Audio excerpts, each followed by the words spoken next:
하나님의 말씀 요한복음 20장 1절입니다.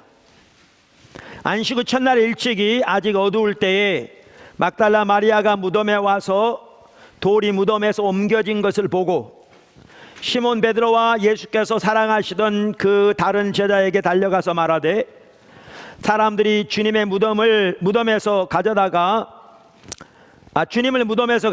어디 두었는지 알지 못하겠다 하니 베드로와 그 다른 제자가 나가서 무덤으로 갈새 둘이 같이 다름질하더니 그 다른 제자가 베드로보다 더 빨리 달려가서 먼저 무덤에 이르러 구부려 세마포 놓인 것을 보았으나 들어가지는 아니하였더니 시몬 베드로는 따라와서 무덤에 들어가 보니 세마포가 놓였고 또 머리를 쌌던 수건은 세마포와 함께 놓이지 않고 딴 곳에 쌌던 대로 놓여 있더라.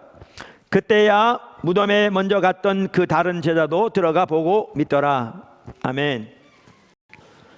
오늘은 부활주일이자 포도나무교회 창립 23주년입니다. 이제 23살 됐습니다. 한참 청년의 때네요. 부지런히 뛸 때입니다.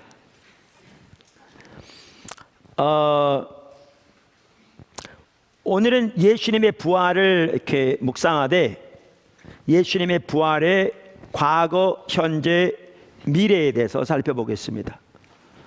예수님의 부활의 과거, 현재, 미래에 대해서 살펴보겠습니다. 첫째, 과거. 예수님이 부활하셨습니다.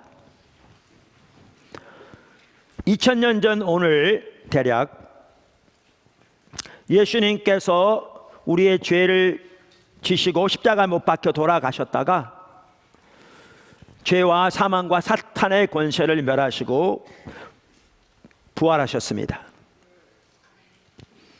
예수님의 부활은 이미 일어난 역사적인 사실입니다. 오늘 이 본문은 그것을 매우 극적으로 잘 표현해 주고 있습니다. 그러니까 막달라 마리아가 무덤에 왔는데 무덤이 비어 있는 걸 보고 이제 제자들에게 가서 그 소식을 알립니다. 그랬더니 시몬 베드로와 여기에 그 다른 제자는 사도 요한을 가리킵니다. 사도 요한이 예수님의 무덤으로 달려갑니다. 요한이 아마 달리기는 좀 더 잘한 것 같습니다. 먼저 도착했는데 머뭇거리면서 무덤에 들어가지 않았는데 베드로가 달려와서 곧바로 무덤에 들어갔습니다. 가봤더니 7절에 보면 6절에 보면 6절 7절 거기 세마포가 놓여 있는데 머리를 쌌던 수건은 세마포와 함께 놓이지 않고 딴 곳에 쌌던 대로 놓여 있더라. 이렇게 되어 있습니다. 그러니까 예를 들면 우리가 어떤 일을 하고 어디를 가려면 이렇게 정리하고 가잖아요. 그래서 뭐 이불을 개키고 침대 위에다가 이렇게 올려놓고 간다든가. 근데 제자들이 들어가 보니까 이렇게 돼 있더라는 겁니다. 우리나라는 이제 사람이 죽으면 이렇게 염을 한다고 그러잖아요. 그래서 이렇게 옷을 입히고 또 머리를 싸죠, 이렇게. 그러니까 유대인하고 비슷했던 것 같아요. 그러니까 세마포로 입히고 머리를 이렇게 싸매었는데 요한이 그러니까 두 제자가 들어가 보니까 어떻게 돼 있었냐면 그 세마포는 그대로 예수님이 누워있던 자리로 누워있던 형태로 그대로 있었다는 거죠. 그리고 머리에 두건은 이 위에 놓여 있는 게 아니라 그 원래 예수님의 머리에 있던 자리에 그대로 누워 있는데 둥그런 채로 그대로 남아 있었다는 거죠. 그러니까 요즘은 이제 영화 같은 게 CG가 하도 발달해 가지고 이런 걸 이렇게 표현할 수 있는데 예수님이 이렇게 세마포에 쌓여 그다음에 머리도 쌓여서 누워 있다가 공기가 새어나듯이 몸만 그대로 일어나고 그리고 두건과 옷은 그대로 남아 있었다는 겁니다. 이 표현이. 그래서 제가 우리의 위대한 구원에서도 이렇게 정리했습니다만 제가 쓴 책 이 요한복음 6절과 7절에 나오는 이 부분에 대해서 미국 성서공회에서 나온 핸드북 시리즈에서 두 학자는 닥터 뉴만과 닥터 나이더는 이 구절에서 이렇게 표현했거든요. 그러나 보다 더 큰 가능성은 그 동사가 머리에 쌓던 천이 예수님의 머리를 쌓던 때의 원래 그 모습, 즉 타원형의 고리 가로닫고 그 모습대로 남아 있었다는 것을 나타내는 것으로 보아야 한다. 만약 그렇다면 수의가 몸통이 있던 그 자리에 평평하게 놓여 있었던 반면 머리에 쌓았던 천은 머리가 놓여 있던 그 자리에 타원형을 유지하고 놓여 있었다고 묘사하고 있다. 그러니까 그대로 놓인 채로 사람만 빠져나오는. 그러니까 일반적으로 불가능하죠. 예수님 부활하셔서 그대로 나온. 그래서 기독교 변증자 조시 맥도웰은 그것을 마치 나비가 날아간 후에 나비 고치에 빈 번데기 집 같았다고 표현하기도 했습니다. 이와 같이 예수님이 부활하셨습니다. 말씀드린 대로 예수님의 부활은 역사적인 사실입니다. 우리는 그 몇 가지 증거를 찾아볼 수 있습니다. 말씀드린 아까 우리 위대한 구원 시리즈 살펴보면서 그때도 살펴본 적이 있습니다. 첫째는 빈 무덤이 그 증거입니다. 부활의 아침 예수님의 무덤은 비어 있었습니다. 왜냐하면 예수님이 부활하셨기 때문입니다. 빈 무덤이 예수님의 부활에 대한 증거입니다. 그동안 그 빈 무덤을 설명하려는 많은 이론들이 있었습니다. 그러나 그중 설득력 있는 것이 하나도 없습니다. 그중 몇 가지 대표적인 것들을 나열하면 다음과 같습니다. 첫째는 예수님이 십자가에서 죽지 않았다는 것입니다. 그러니까 예수님이 살아계셨는데 사람들이 예수님이 죽은 줄 알고 장사 지냈고 나중에 굴 속에서 날씨가 추워지니까 예수님이 깨어났다는 주장입니다. 그러나 그것은 전혀 가능성이 없는 주장입니다. 예수님은 그날 새벽부터 많은 채찍과 고난을 당하셨습니다. 거기다가 십자가에 못 박힌 채 6시간 동안 매달려 있었습니다. 만약 그런 상태에서 예수님이 깨어났다면 1.5톤이나 되는 돌을 옮기는 것은 가능하지 않았습니다. 뿐만 아니라 거기에는 로마 군인들이 지키고 있었는데 그들이 예수님이 도망하도록 놔뒀더라면 그들은 다 사형에 처해졌을 것입니다. 또한 예수님이 십자가에서 못 박혀 돌아가신 후에 한 군인이 예수님의 옆구리를 창으로 찔렀더니 거기에서 피와 물이 나왔다고 성경에 기록되어 있습니다. 요한복음 19장 33절 34절. 이것은 응혈과 혈청의 분리로 오늘날 지식으로 볼 때 예수님이 죽었다는 강력한 의학적인 증거가 됩니다. 그런데 그 당시까지는 오늘날 우리가 가지고 있는 그러한 의학적인 지식이 없었는데 예수님이 죽었다는 것을 입증하기 위해 그렇게 기록했을 리가 전혀 없습니다. 또 다른 주장은 제자들이 시체를 훔쳤다는 주장입니다. 그것은 제자들이 시체를 훔치고 예수님이 죽은 자들 가운데서 살아났다는 헛소문을 퍼뜨렸다는 것입니다. 우리는 병사들이 그 무덤을 지키고 있었다는 것을 잘 압니다. 기억해야 합니다. 그리고 그 주장은 심리학적으로도 타당성이 부족합니다. 그 당시 제자들은 예수님이 돌아가시자 실망하고 낙심하고 좌절한 상태에 있었습니다. 그들의 모든 꿈이 사라졌습니다. 그러한 그들이 죽은 시체를 훔쳐다가 숨겨놓고 예수님이 살아났다고 거짓말을 전하면서 그 일에 자신들의 목숨을 걸었다는 말인데 그것은 전혀 타당치 않습니다.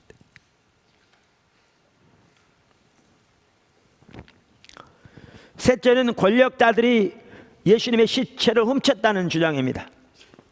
그것 또한 말도 안 되는 소리입니다. 만약 그랬다면 예수님이 부활하셨다고 제자들이 전할 때 그 영향력을 차단하기 위해서라도 시체를 내놓았을 텐데 그들은 전혀 그렇게 하지 못했습니다. 그 당시 권력자들은 로마인과 유대인 모두 예수님이 부활하셨다는 제자들의 메시지를 차단하기 위해 크게 고민하고 있는 상태에 있었습니다. 빈 무덤, 부활의 아침 예수님의 무덤은 비어 있었습니다. 왜냐하면 예수님이 부활하셨기 때문입니다. 그것이 예수님의 부활에 대한 하나의 증거입니다. 두 번째, 제자들에게 나타나심. 예수님은 부활하신 후에 제자들에게 여러 차례 나타나셨습니다. 고린도전서 15장 1절부터 보면 이렇게 나옵니다. 형제들아, 내가 너희에게 전한 복음을 너희에게 알게 하노니 이는 너희가 받은 것이요 또 그 가운데 선 것이라. 너희가 만일 내가 전한 그 말을 굳게 지키고 헛되이 믿지 아니하였으면 그로 말미암아 구원을 받으리라. 내가 받은 것을 먼저 너희에게 전하였노니 이는 성경대로 그리스도께서 우리 죄를 위하여 죽으시고 장사 지낸 바 되셨다가 성경대로 사흘 만에 다시 살아. 자, 들어보십시오. 게바에게 보이시고 후에 12제자에게와 그 후에 500의 형제에게 일시에 보이셨나니 그 중에 지금까지 대다수는 살아있고 어떤 사람은 잠들었으며, 여기 잠들었다는 말은 죽은 것을 말합니다. 왜냐하면 성경에는 예수 안에서 죽은 자들은 다시 부활할 것이기 때문에 그들을 잠들었다고 표현하고 있습니다. 그러니까 그 중에 지금까지 대다수는 살아있고 어떤 사람은 잠들었으며 그 후에 야고보에게 보이셨으며 그 후에 모든 사도에게와 맨 나중에 만삭되지 못하여 난 자 같은 내게도 보이셨느니라. 여기 고린도전서 15장은 우리가 흔히 부활장이라고 말하는 성경입니다. 그런데 고린도전서 15장의 이슈는 예수님의 부활이 아니었습니다. 예수님의 부활은 그 당시에는 전혀 문제가 되지 않았습니다. 왜냐하면 지금 살펴본 것처럼 예수님의 부활을 친히 목도한 수많은 제자들이 여전히 살아있었기 때문입니다. 여기 고린도 15장의 이슈는 성도들의 부활이었습니다. 고린도 교회 성도들 중에 일부는 어차피 한 번 사는 인생 아니냐, 인생을 이제 죽으면 끝이니까 살아있는 동안에 마음껏 인생을 즐겨라, 캐세라세라 살아라, 그렇게 주장했습니다. 이에 대해서 예수님의 부활을 근거로 해서 성도들의 부활에 대해서 말하고 있는 장이 바로 고린도서 15장 부활장입니다. 전체가. 그런데 여기에 보시면 예수님이 부활하셔서 수많은 제자들에게 나타나시고 그들을 만나 주신 것을 볼 수 있습니다. 이것이 예수님의 부활에 대한 확실한 증거 중에 하나입니다. 이것을 두고 어떤 사람들은 제자들이 예수님을 너무나 그리워했기 때문에 환각작용을 일으킨 것이라고 주장합니다.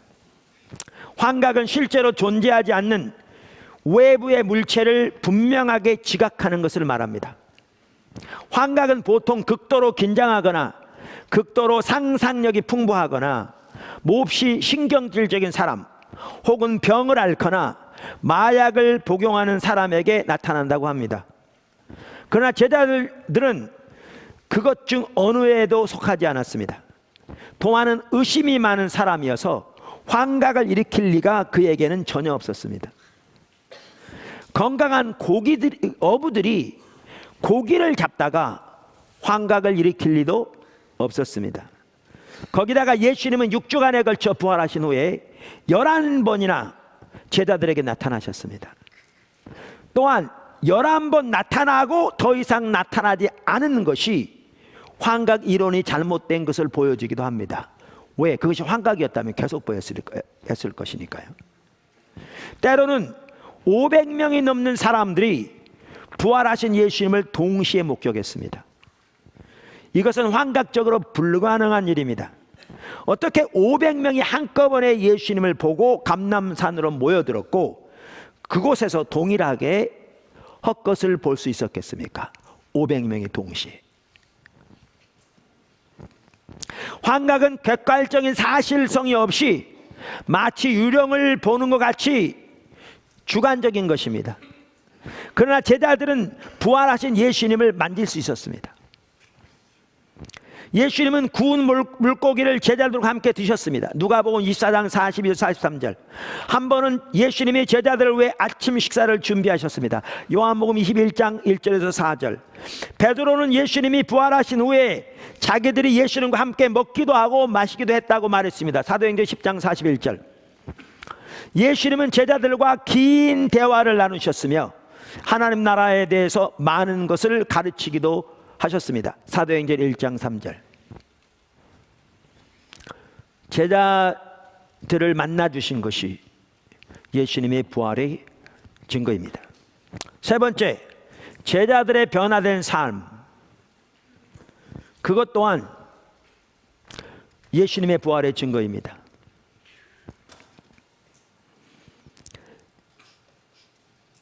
그러니까 예수님의 제자들이 예수님의 시체를 훔쳐다가 숨겨놓고 예수님이 부활했다고 사람들을 설득시키기 위해 노력한 것이 아니었습니다. 성경을 보면요, 제자들은 예수님이 십자가에 못 박혀 돌아가신 후에 실망하고 낙심하고 좌절해서 흩어졌거나 숨어서 벌벌 떨고 있었습니다. 그러한 그들에게 반복적으로 찾아가셔서 의심할 나위 없는 증거를 가지고 그들에게 예수님이 부활하셨다는 사실을 설득시킨 것은 예수님이었습니다. 예수님이었습니다. 사도행전 1장 3절에 보면 그 한 대표적인 예가 나옵니다. 그가 고난받으신 후에 또한 그들에게 확실한 많은 증거로 친히 살아계심을 나타내사 40일 동안 그들에게 보이시며 하나님 나라의 일을 말씀하시니라.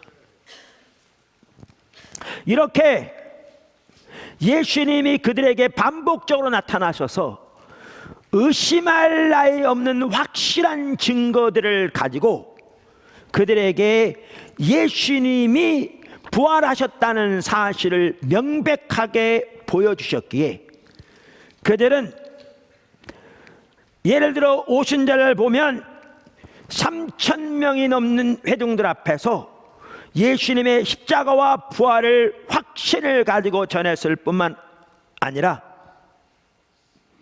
그들은 그 예수 그리스도의 십자가 부활을 전하면서 모두 순교했습니다. 사도 요한을 빼놓고는. 유대인으로서 바리새인의 집에 태어나 예수가 연병과 같은 이단의 괴수라고 생각하고 예수 믿는 이단을 이 지구상에서 뿌리 뽑겠다고 나섰던 서슬이 시퍼런 사울이 변화된 것이 부활하신 예수님을 만난 것이었습니다. 그리고 그 또한 그 부활하신 예수님을 전하면서 순교당했습니다. 제자들의 변화된 삶, 그것이 예수님의 부활의 증거 중 하나입니다. 넷째, 교회의 탄생과 부흥, 그것 또한 예수님의 부활의 증거입니다. 누가복음 24장에 보면 예수님이 십자가 못 박혀 돌아가신 후에 이제 낙심하고 흩어져서 엠마오로 내려가던 두 제자가 있었습니다. 거기에 예수님이 찾아오셨습니다. 처음에 그 두 제자는 그분이 예수님인 걸 전혀 부활하신 예수님인 걸 몰랐다가 식사 시간에 예수님이 하시는 행동을 보고 그때 그들의 마음의 눈이 열려 그분이 부활하신 예수님인 것을 깨닫게 되었습니다. 그리고 그들이 그것을 깨닫는 그 순간 예수님은 더 이상 거기에 계시지 않았습니다. 그러자 그들은 그때 바로 일어나 예루살렘에 들어가 거기에 11 제자들과 12 사도 중에 가룟 유다를 제외한 11 제자들과 그들과 함께한 사람들이 모여있는 곳에 가서 그 소식을 전했습니다.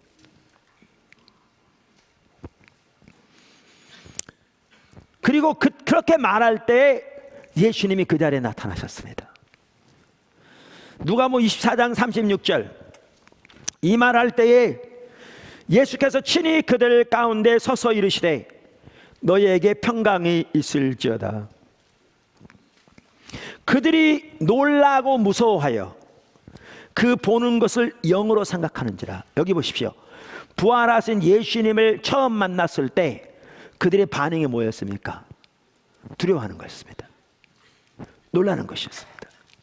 그리고 그것을 귀신으로 생각했습니다.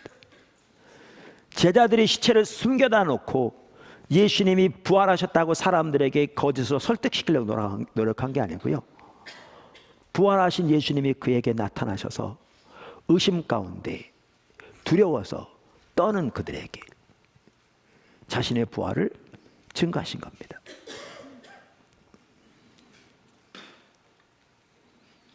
영으로 생각하는 것이라 귀신으로 생각했다 그 말입니다. 예수께서 이르시되 어찌하여 두려워하며 어찌하여 마음에 의심이 일어나느냐. 내 손과 발을 보고 나인 줄 알라. 또 나를 만져보라. 영과 살은 뼈가 없으되 너희 보는 바와 같이 나는 있느니라. 여러분, 예수님이 부활하신 게 영으로 부활하신 게 아닙니다. 부활의 육신을 입으시고 부활하신 겁니다. 이 육신은 우리가 입고 있는 썩어질 육신은 아닙니다. 근데 살과 뼈가 있는 부활의 육신입니다. 우리가 나중에 부활할 때에도 다시 살아서 이 썩어질 육을 입는 것이 아니라 예수님과 같은 썩지 않을 육신을 입게 될 것입니다. 그러면서 이 말씀을 하시고 손과 발을 보이시니 그들이 너무 기쁨으로 아직도 믿지 못하고 놀랍게 여길 때에 이르시되 여기 무슨 먹을 것이 있느냐 하시니 이에 구운 생선 한 도막을 드리니 받으사 그 앞에서 잡수시더라. 또 이르시되 내가 너희와 함께 있을 때에 너희에게 말한 바 곧 모세 율법과 선지자의 글과 시편에 나를 가르쳐 기록된 모든 것이 이루어져야 하리니. 그러면서 구약 전체의 메시아에 대한 예언을 크게 세 가지로 요약합니다. 그리스도가 고난을 받을 것, 십자가에 죽으실 것, 그 다음에 제3일에 다시 살아나실 것, 이건 이미 이루어졌습니다. 그리고 이제 그 죄 사함을 얻게 하는 회개가, 그 복음이 예수님의 이름으로 모든 족속에게 전파될 것, 이거를 말씀하시면서 너희가 이 일의 증인이라 이렇게 말씀하셨습니다. 그리고 그들에게 당부하시기를 예루살렘을 떠나지 말고 아버지께서 약속하신 것을 기다리라. 성령을 말하죠. 그리고 사도행전 1장에 보면 동일하게 성령을 기다리라고 말씀하시고, 그리고 성령이 너희에게 임하시면 너희가 예루살렘과 온 유대와 사마리아와 땅끝까지 이르러 내 증인이 되리라 말씀하시고, 2장 1절의 오순절에 성령이 그들에게 임하심으로 교회가 시작되게 됐습니다. 이 교회의 탄생이요, 예수님의 십자가의,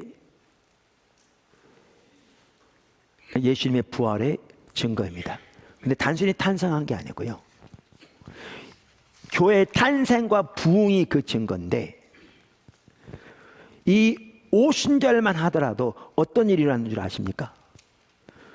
예루살렘에 일어난 이 사건으로 인해서 사람들이 몰려왔습니다.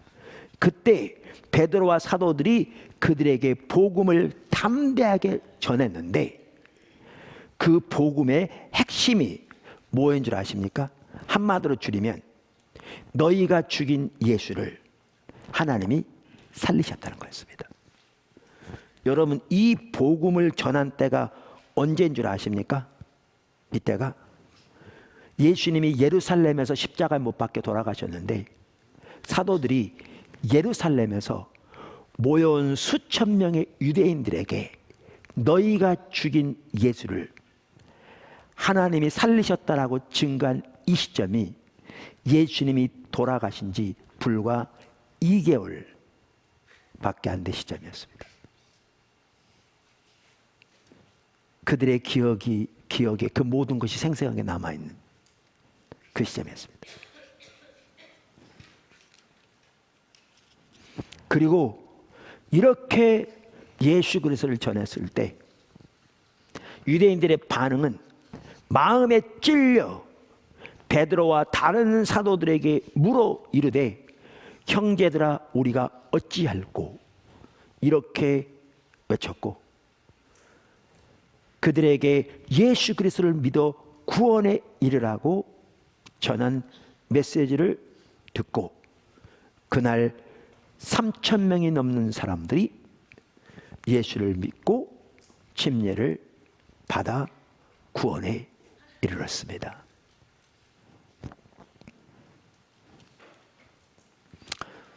사도행전 3장에 보면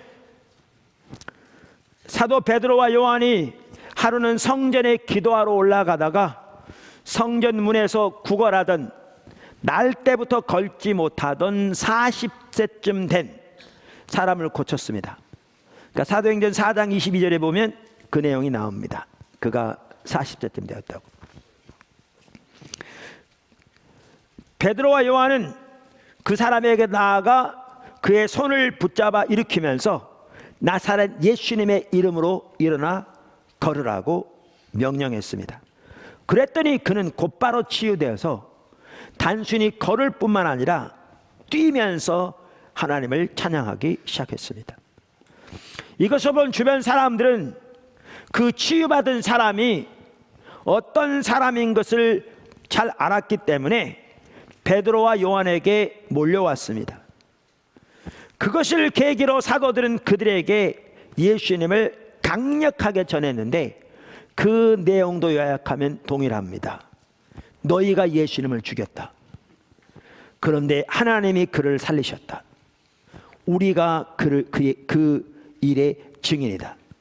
이 사람은 그 부활하신 예수님의 이름이 낫게 한 것이며 그 이름을 믿는 믿음이 그것을 가능케 했다. 이렇게 전했습니다.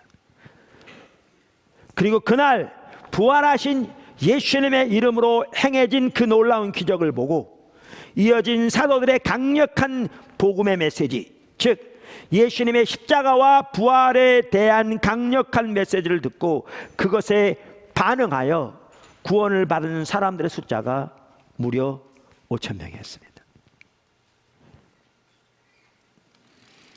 나중에 사도들은 이 사건들로 인하여 자기들을 핍박하던 종교 지도자들에게도 담대하게 동일하게 말했습니다. 뭐라고 말씀하십니까? 예수님이 십자가 못 박혀 돌아가신 지 불과 2개월밖에 안 되는 시점이었어요. 사도행전 4장 9절과 10절에 이렇게 말합니다. 만일 병자에게 행한 착한 일에 대하여 이 사람이 어떻게 구원을 받았느냐고 오늘 우리에게 질문한다면 너희와 모든 이스라엘 백성들은 알라. 너희가 십자가에 못 박고 하나님이 죽은 자 가운데서 살리신 나사렛 예수 그리스도의 이름으로 이 사람이 건강하게 되어 너희 앞에 섰느니라. 이와 같이 초대교회의 탄생과 부흥이 예수님의 부활에 대한 확실한 증거입니다. 왜냐하면 예수님의 부활이 없었더라면 그런 일은 일어날 수 없었기 때문입니다. 그래서 초대교회 전도에 대해서 전문가인 마이클 그린 박사는 이렇게 말했습니다. 교회는 소수의 교육받지 못한 어부와 세리들로부터 시작하여 이후 300년 동안 알려진 전 세계를 휩쓸었다. 그것은 역사상 전무후무한 평화로운 혁명에 관한 완벽하리만큼 경이로운 이야기이다. 이 일은 그리스도인들이 자신에게 질문을 던져오는 사람을 향해 예수님은 당신을 왜 단지 돌아가시기만 한 것이 아닙니다. 그분은 살아나셨습니다. 당신은 그분을 지금 만날 수 있으며 우리가 이야기하고 있는 그 실제를 직접 현재 확인할 수 있습니다. 고 말할 수 있었기 때문에 가능했다. 그리스도인들은 이런 말들을 전했고 교회에 참여했다. 그리고 교회는 부활절의 무덤에서 태어나 온 누리에 퍼졌다. 다섯 번째, 부활의 또 하나의 증거, 확실한 증거, 하나님의 성령입니다. 성도들 안에 계신 하나님의 영, 혹은 다른 말로 예수 그리스도의 영인 성령입니다. 왜냐하면 각 성도 안에 오셔서 거하시는 하나님의 영, 예수 그리스도의 영인 성령은 부활하신 예수님이 승천하셔서 우리에게 보내주신 하나님의 영이기 때문에 그렇습니다. 고난주간 목요일 날 예수님은 제자들에게 성만찬을 세우시면서 고별 설교를 길게 하십니다. 그게 요한복음의 여러 장에 걸쳐 기록되어 있습니다. 거기에서 한 핵심은 예수님이 가시면 또 다른 보혜사 성령을 그들에게 보내셔서 그들 안에 있게 하실 것이라. 그리고 그 성령이 그들을 가르치시고 예수님이 그들에게 하신 말씀을 생각나게 하시고 그들을 인도하실 것이고 그들의 죄를 책망할 것이고 등등 하실 거라고 말씀하셨습니다. 그리고 제자들에게 위로부터 능력이 비올 때를 기다리라고도 말씀하셨고 120명의 성도들이 마가의 다락방에서 기도하며 하나님 주님의 약속을 붙들고 기도하는 중에 성령이 오순절날 그들에게 임하셨고 그 이후로 모든 믿는 사람들 속에 오셔서 거하시게 되었습니다. 그래서 성도들 안에 거하시는 하나님의 영, 그리스도 영인 성령은 예수님이 부활하신 것을 우리에게 증거하는 가장 확실한 증거이기도 합니다. 왜냐하면 예수님이 부활하지 않으셨다면 그 일은 전혀 일어나지 않았을 것이고 그 영은 바로 예수 그리스도의 영이기도 하기 때문에 그렇습니다.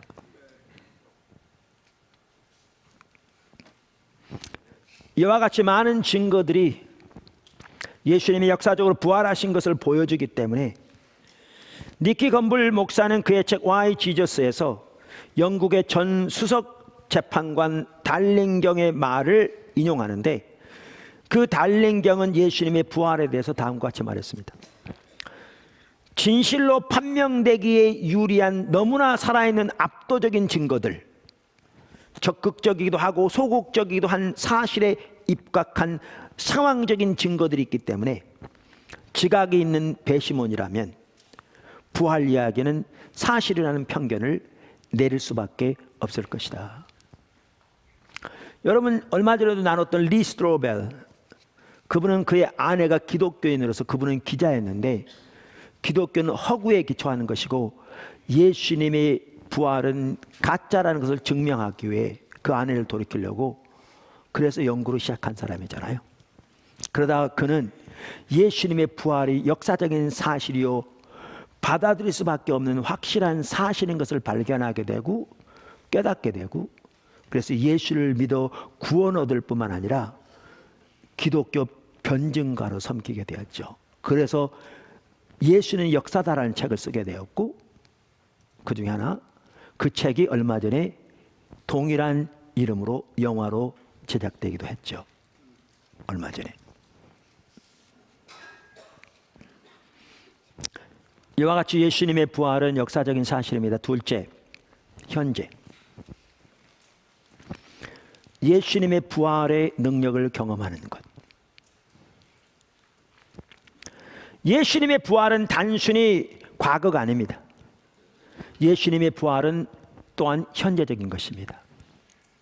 즉, 예수님이 역사적으로 부활하신 것은 과거에 일어났지만 우리는 오늘 현재적으로 예수님의 십자가 부활의 그 승리와 능력을 우리의 삶에서 실제적으로 경험할 수 있고 또 경험해야 합니다.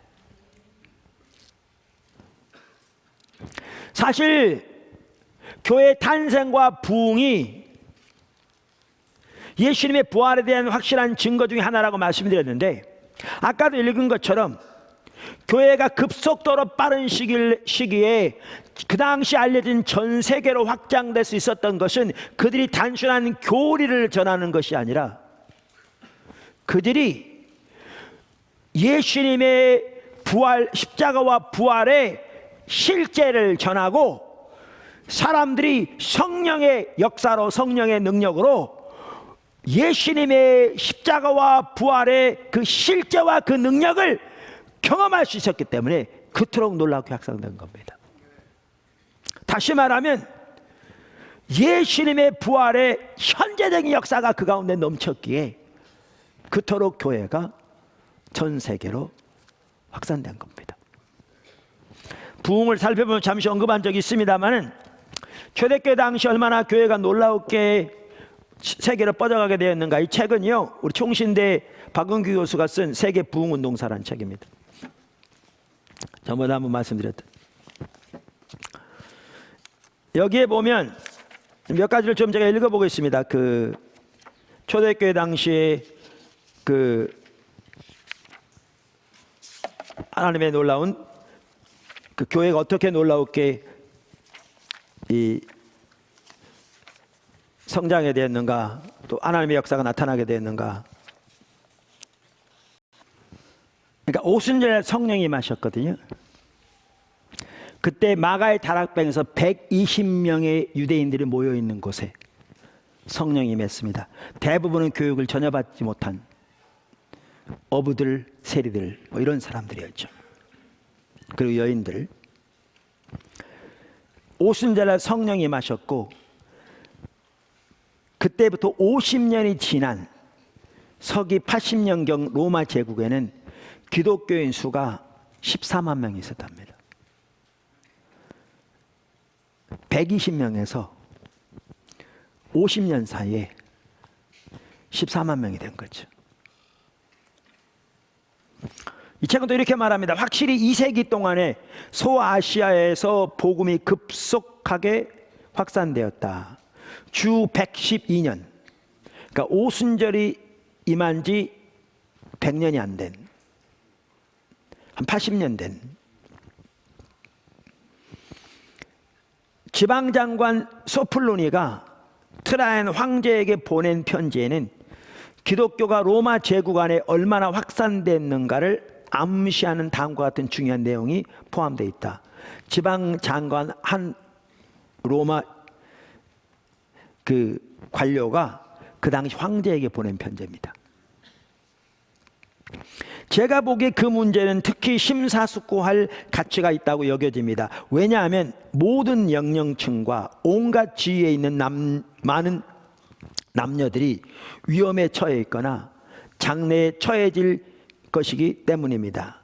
그 미신은, 이제 기독교를 말합니다, 도시뿐만 아니라 시골까지도 전염시켰습니다. 그 주변에 보기에 이렇게 놀라고 확산된 거죠.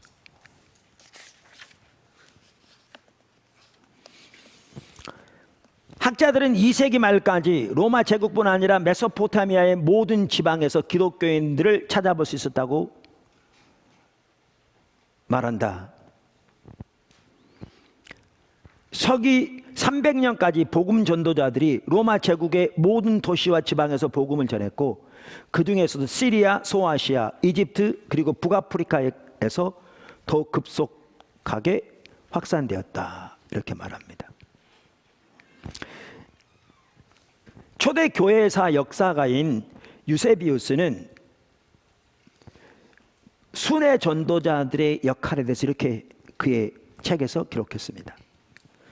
자신들의 고향을 떠난 후 그들은 복음 전도자 직분을 수행했다. 그리고 또한 거룩한 복음을 전했다.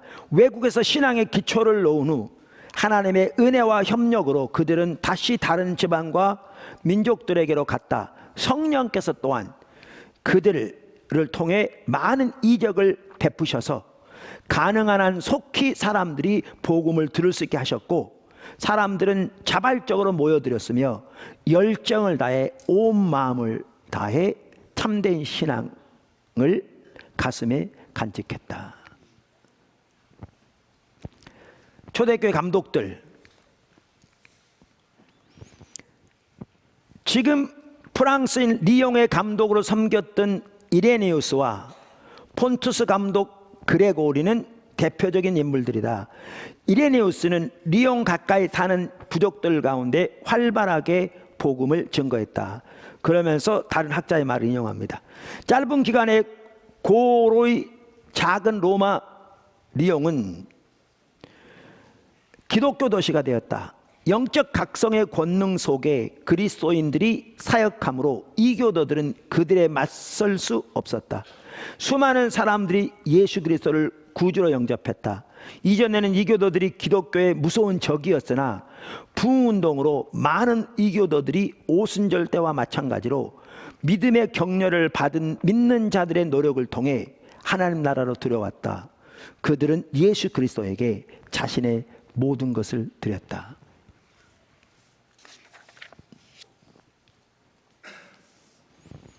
(240년) 한 예를 또 들면, 그레고리가 니오 가이사라, 새 가이사라 감독으로 처음 부임했을 때 그 도시에는 믿는 사람이 17명밖에 없었답니다.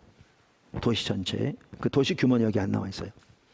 그런데 그가 세상을 떠날 때 그 도시에는 안 믿는 사람이 17명밖에 없었답니다.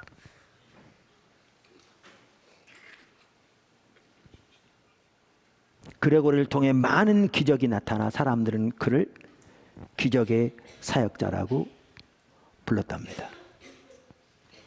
뭐가 이토록 복음을 확산시킨 줄 아십니까? 성령을 통해 예수 그리스도의 십자가 부활의 그 승리와 그 능력의 실제가 함께 하셨기 때문에 그렇습니다. 부활은 현재적인 겁니다. 그래서 우리가 지난주도 이 부분을 살펴보았습니다.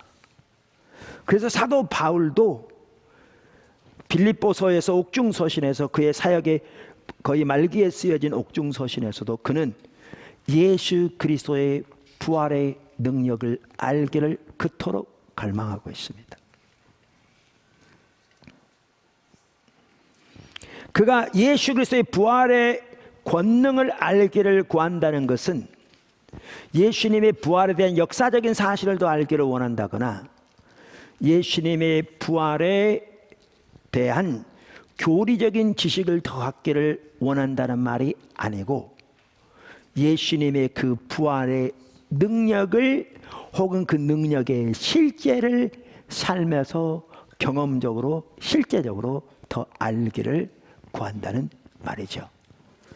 그리고 지난주에 살펴본 것처럼 에베소 1장에서 사도 바울은 그 당시 에베소 교회를 구해 그들과 함께 하고 있는 그 예수 그리스도의 부활의 능력이 얼마나 크신가를 그들로 알게 하시기를 하나님께 간절히 기도하고 있는 것을 볼 수 있습니다. 이게 오늘날 우리에게 절박하게 필요한 겁니다. 우리가 지난주에 살펴본 것처럼 우리가 하나님을 아는 만큼 하나님을 믿을 수 있고요, 하나님을 믿는 만큼 하나님의 영광을 경험할 수 있습니다. 너무나 중요한 부분이죠. 예수님의 십자가 부활의 능력만 하더라도 예수님의 십자가 부활을 통해 하나님이 이미 이루신 그 승리와 그 생명과 그 능력을 우리가 성령의 조명으로 깨닫고 그 위에 믿음으로 서는 만큼 우리는 그 영광을, 그 승리를 우리의 삶에서 경험할 수 있습니다. 그렇기 때문에 사도 바울은 자신이 먼저 예수 그리스도 십자가에 못 박힌 예수님을 아는 것이 그의 유일한 목표였고, 거기에는 그 예수님의 십자가 부활의 능력과 승리를 경험적으로 알기를 추구하는 것이 그의 평생 동안 걸치는 유일한 삶의 목표와 목적이었고, 성도들에게도 그렇게 그것을 알기를 위해 하나님께 기도하고 있는 것을 볼 수가 있습니다. 이게 포도나무 교회에 필요한 겁니다. 우리의 예배마다 광고에 말씀드린 대로 1인 영혼들이 대규모로 주님께 돌아온 일이 깨달라고 우리 기도하자. 이거요, 성령께서 임재하셔서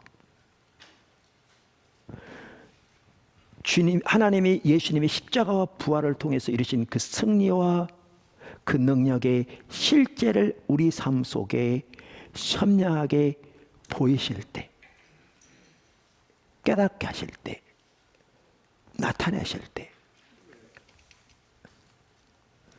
사람들이 자기의 죄된 모습과 자기를 위해 십자가에 돌아가신 하나님의 옛 아들 예수를 발견하고 예수님께 모든 것을 드려 돌아온 하나님의 놀라운 역사가 있을 것입니다. 그래서 우리는 사도 바울처럼 그렇게 십자가 못 박힌 예수 그리스도, 거기에는 예수님의 부활의 능력을 아는 것을 포함해서 그렇게 알기를 추구하며 그 가운데 서서 그 승리를 경험할 뿐만 아니라 이제 그 예수 그리스도를 전하는 삶을 살아야 합니다.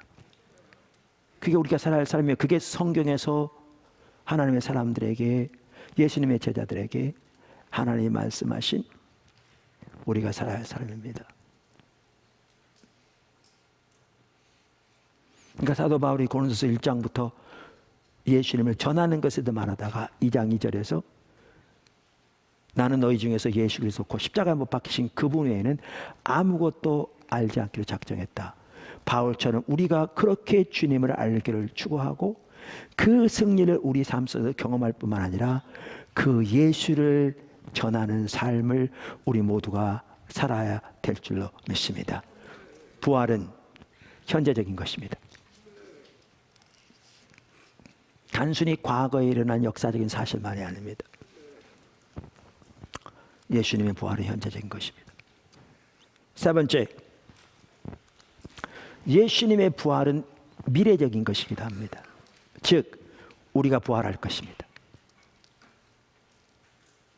우리가 부활할 것입니다.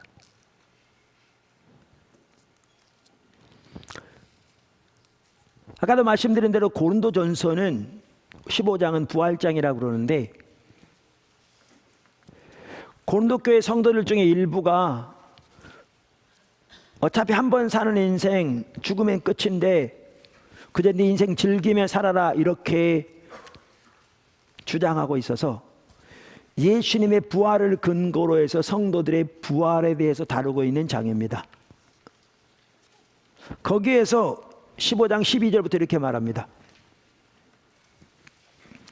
그리스도께서 죽은 자 가운데서 다시 살아나셨다 전파되었거늘 너희 중에서 어떤 사람들은 어찌하여 죽은 자 가운데서 부활이 없다 하느냐. 여기 보십시오. 만일 죽은 자의 부활이 없으면 다시 살아나지 못하셨으리라.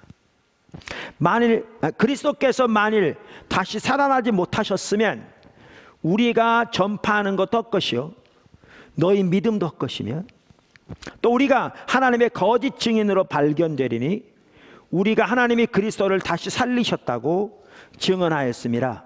만일 죽은 자가 다시 살아나는 일이 없으면 하나님이 그리스도를 다시 살리지 아니하였으리라. 만일 죽은 자가 다시 살아나는 일이 없으면 그리스도도 다시 살아나신 일이 없었을 터이요 그리스도께서 다시 살아나신 일이 없으면 너희의 믿음 덧되고 너희가 여전히 죄 가운데 있을 것이요 또한 그리스도 안에서 잠자는 자도, 죽은 자를 말하죠, 망하였으리니 만일 그리스도 안에서 우리가 바라는 것이 다만 이 세상의 삶뿐이면 모든 사람 가운데 우리가 더욱 불쌍한 자니라. 여러분 이거 아십니까? 우리 신앙의 모든 것이 예수님의 부활에 기초하고 있다는 사실을. 예를 들어 성경의 권위도요, 예수님의 부활에 기초하고 있습니다. 무슨 말이냐면, 예를 들어 구약 성경이 왜 하나님의 말씀인 것을 우리가 근본적으로 받아들인 줄 아십니까? 예수님이 구약 성경의 권위를 인정하셨기 때문에 받아들이는 겁니다. 신약 성경이 왜 하나님 말씀으로 권위가 있는 줄 아십니까? 예수님에 관한 기록이기 때문에 그렇습니다. 그러면 예수님이 하나님의 아들이라는 것을 무엇이 가장 근본적으로 증거한 줄 아십니까? 예수님은 이 땅에 오시기 전부터 하나님의 아들이셨고 지금도 하나님의 아들이십니다. 내 얘기는 그분이 하나님의 아들이신 것을 무엇이 강력하게 증거한 줄 아십니까? 로마서 1장이 말한 것처럼 예수님의 부활이 증거한 겁니다. 그래서 우리의 믿음, 우리의 신앙, 우리의 모든 것이 뭐에 기초하느냐? 예수님의 부활에 기초하는 것입니다. 이게 성경적인 가르침입니다. 모든 것이 예수님의 부활에 달려 있습니다. 그러면서 성경이 이렇게 말합니다. 20절, 오늘 주보에 나온 본문 말씀이라 기록된 그 구절. 그러나 강력한 대조죠. 이제 그리스도께서 죽은 자 가운데서 다시 살아나사 잠자는 자들의 첫 열매가 되셨도다. 그분이 부활하셔서 그분이 우리의 부활의 첫 열매가 되셨다는 것입니다. 그래서 예수 믿는 자들이 예수 안에서 다시 부활하게 될 것이라, 그 말입니다. 그래서 예수님의 부활은 미래적인 요소도 있습니다.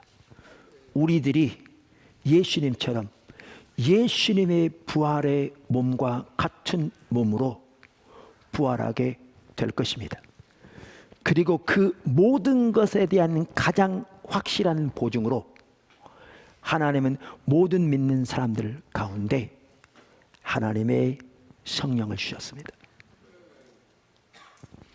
성령이 앞으로 우리가 받을 유업에 대한 보증이라는 구절이 여러 구절이 있는데요, 그 중에 한 대표적인 구절, 고린도서 5장 4절과 5절은 이렇게 말합니다. 참으로 이 장막에 있는 우리가, 이 장막은 뭘 가리키냐면 육신의 몸을 가리킵니다. 여기 본문에 앞뒤로 쭉 읽어보시면 알 수 있습니다. 우리가 짐진 것 같이 탄식하는 것은 벗고자 함이 아니요. 그러니까 우리가 단순히 그 당시의 영지주의자들처럼 그들은 가장 태어나지 않는 게 가장 큰 행복이고요. 그러니까 먼저 죽는 게, 빨리 죽어서 이 더러운 육신에서 깨끗한 영이 빠져나가는 게 그들의 행복이라고 그랬거든요. 그 다음 행복은 태어나지 않는 게 행복이라고. 그게 영지주의자들의 주장이었어요. 그런데 우리는 육신에서 영이 빠져나가는 것을 기다리는 게 아니라 그 말이죠. 그래서 영으로 돌아다니는 것을 우리는 기다리는 게 아니라, 전혀 그게 아니다. 그러면서 벗고자 함이 아니요 오히려 덧입고자 함이니, 육신을 입게 될 텐데 이 육신은 우리가 가지고 있는 썩어질 육신이 아니고 예수님이 부활하신 것처럼 부활의 육신으로 덧입혀지기를 기다린다, 이렇게 말합니다. 하미니 죽을 것이 생명에 삼킨 바 되게 하려 하심이라. 그러면서 곧 이것을 우리에게 이루게 하시고 보증으로 성령을 우리에게 주신 이는 하나님이시니라. 이 예수님의 부활이, 제가 역사적인 사실을 살펴봤고요, 그리고 그것은 현재적인 것이기도 하고요. 그런데 예수님의 부활이 우리의 부활에 대한 첫 열매입니다. 그리고 그 가장 확실한 증거로, 보증으로 하나님은 우리 안에 하나님의 영 성령을 주셨습니다. 그래서 예수님의 부활은 미래적인 요소도 있습니다. 부활절날 왜 계란 먹는 줄 아십니까? 어제 우리 아동부에서 계란을 많이 준비했습니다. 오늘 아침에도 제 문을 누가 똑똑 일부에 맞추고 두드리길래 저는 제 책상에서 여기까지 소리 듣고 가려면 좀 걸리거든요. 일어나서 또 가야 되니까. 갔더니 교사 선생님하고 조그마한 아이가 조그만 바구니에다가 계란함을 담아서 목사님 거에 주면서 예수님이 부활하셨습니다 그러더라고요. 오늘 여러분들이 식당에 가시면 가시는 길에 주일 학생들이 여러분 계란을 나눠드릴 겁니다. 삶은 계란들을. 근데 왜 부활절에 계란을 우리가 먹는 줄 아십니까? 그게 부활의 진리를 가장 잘 보여주는 세상적인 하나의 예이기 때문에 그렇습니다. 우리 포도나무교회 지체 중에 알찬 유정란이라는 농장을 하는 분이 있습니다. 계란 아주 귀한 좋은 계란이고요. 반은 연구소로 다 팔리고 귀한 계란이라 모자라서 못 판다고. 그런데 그 계란에는 유정란과 무정란이 있는 거 아시죠? 겉으로 보기엔 똑같고요. 저는 전문가가 아니라서 모르는데 맛도 아마 비슷할 겁니다. 그런데 암탉에 품으면 운명이 완전히 달라집니다. 그 속에 씨앗이 없는 무정란은 썩습니다. 여러분 혹시 계란 썩은 거 보셨으면 정말 냄새 심각합니다. 정말 지독합니다.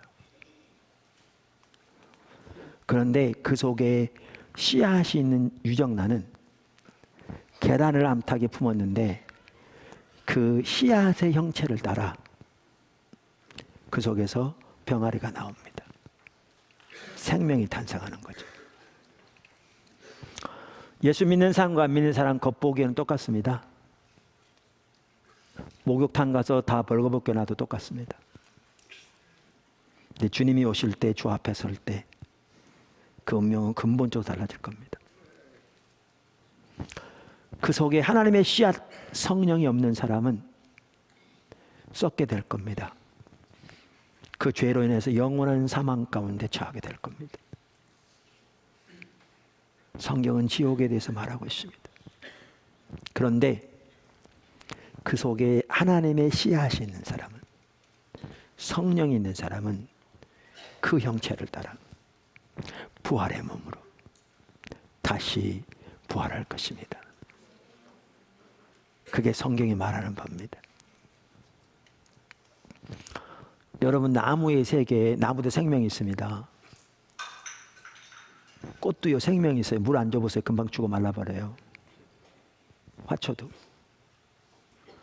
나무의 세계에 짐승의 세계를 말해줘서 뛰어다닌다 그러면 그들은 상상할 수 없을 겁니다. 짐승의 세계에 사람의 세계를 말하면서 사람이 500명이나 넘게 타고 짐이 그렇게 맑고 싣고도 하늘을 나른다 그러면 그들은 상상을 못할 겁니다. 근데 여러분 여기 과학자들도 계실 텐데요. 우주에는 인간의 과학으로는 풀 수 없는 많은 일들이 있는 거 아십니까? 인간의 어떠한 과학의 법칙으로 설명할 수 없는 물질들이 있는 거 아십니까? 우주만 하더라도. 하나님의 세계는 더 말할 것도 없고요. 요한복음 15장, 그래서 고린도 15장은 뭐라고 말하는가? 우리 속에 있는 그 씨앗으로 인하여 그 형태를 따라 부활하게 될 것을 말합니다. 그래서 사도 바울은 고린도전서 15장을 이렇게 마칩니다. 보라 내가 너희에게 비밀을 말하노니 우리가 다 잠잘 것이 아니요 마지막 나팔에 순식간에 호련히 다 변화되리니 나팔 소리가 나매 죽은 자들이 썩지 아니할 것으로 다시 살고 우리도 변화되리라. 주님이 오실 때 그 전에 죽은 자들 성경은 잔자다라고 표현하고 있는데요. 부활의 몸으로 다시 살아날 것이고요. 그때까지 살아있는 자들은 그 순간에 순식간에 부활의 몸으로 변화되어 주님을 맞이하게 될 겁니다. 이 썩을 것이 반드시 썩지 아니할 것을 입겠고 이 죽을 것이 죽지 아니함을 입으리로다. 이 썩을 것이 썩지 아니함을 입고 이 죽을 것이 죽지 아니함을 입을 때에는 사망을 삼키고 이기리라고 기록된 말씀이 이루어지리라. 사망아 너의 승리가 어디 있느냐? 사망아 내가 쏘는 것이 어디 있느냐? 사망에 쏘는 것은 죄요 죄의 권능은 율법이라. 우리 주 예수 그리스도로 말미암아 우리에게 승리를 주시는 하나님께 감사하노니. 그러면서 이렇게 마칩니다. 잘 들으십시오. 그 당시 고린도 교회가 어떤 교회라고요? 한번 살면 끝이야. 캐세라세라 살아. 이번 고난주간 맞이해서 기도하면서 첫 시간부터 하나님이 저 개인적으로 집중적으로 보이시고 다루셨던 부분이 그거예요. 예수님은 하나님의 지혜잖아요. 그러니까 모든 능력과 모든 지혜로 천지 만물 창조하신 찬양했듯이 잠언 8장에 보면 지혜가 하나님과 함께 계셔서 그 모든 지혜로 천지를 창조하셨거든요. 그 지혜가 바로 하나님의 지혜인 예수 그리스도거든요. 그 하나님의 지혜인 예수, 그 놀라운 지혜로 천지 만물을 창조하신 그 지혜.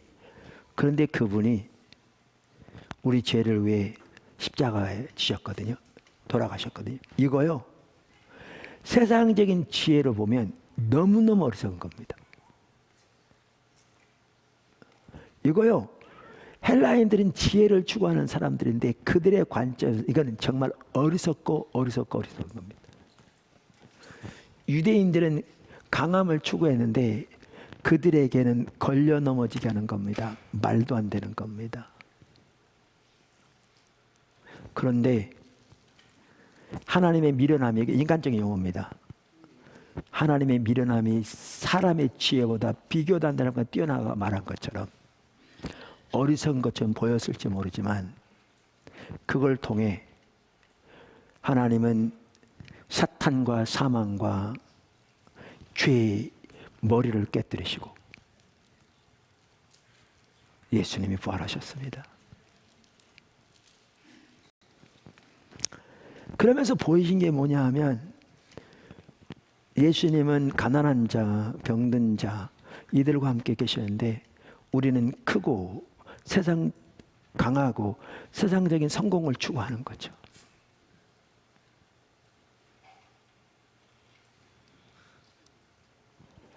우리는 예수를 믿지만 여전히 헬라인이나 유대인이 추구했던 세상의 강함을 추구하고 때로 하나님을 빙자해서 그렇게 사는 것이 성공의 삶이라고 생각하는 거죠. 세상의 지혜를 따라. 예수님은 전혀 그 지혜를 따라 살지 않으셨는데 하나님의 지혜 되신 분이 그 모든 하나님의 지혜로 그렇게 안 사셨는데 우리는 너무 여기가 있는 거죠. 세상의 지혜. 근데 하나님의 지혜를 따라 사는 삶이 그게 가장 복된 삶인데 하나님의 미련함이 세상의 지혜보다 비교만 할 수만큼 뛰어난데 우리는 거기서 너무나 떠나 있는 거지. 사실 그래서 예수 그리스도만 자랑하고 주님의 십자가만 자랑하는 거예요. 사도 바울 바로 그 삶을 추구한 거죠. 이 삶을 살아야 어떤 사람에게는 권세와 부를 주신다 할지라도 하나님의 영광을 내 살 수가 있죠. 하나님의 내로 비로소. 세상의 지혜를 따라 세상의 강함을 추구하는 삶을 살면 종교적인 모양은 있을지 모르지만 하나님의 능력이 함께 하실 뿐만 아니라 하나님이 그들에게 부와 명예를 주어도 자기의 이름과 평판을 알리는 데 사용하지 진정한 의미의 하나님의 영광을 위해 하나님의 내로 살지 않죠.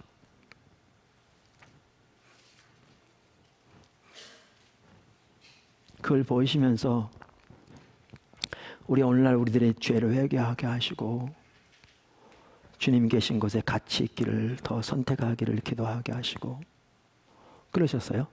그런 과정에서 아까 도전 50가정 얘기도 나왔고요.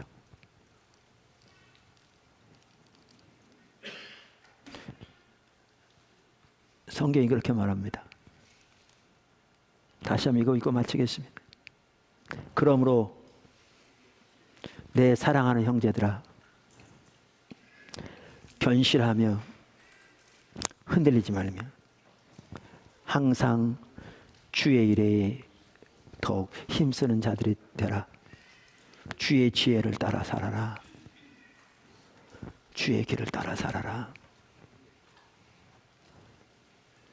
이는 너희 수고가 주 안에서 헛되지 않은 줄 알미라. 기도하겠습니다.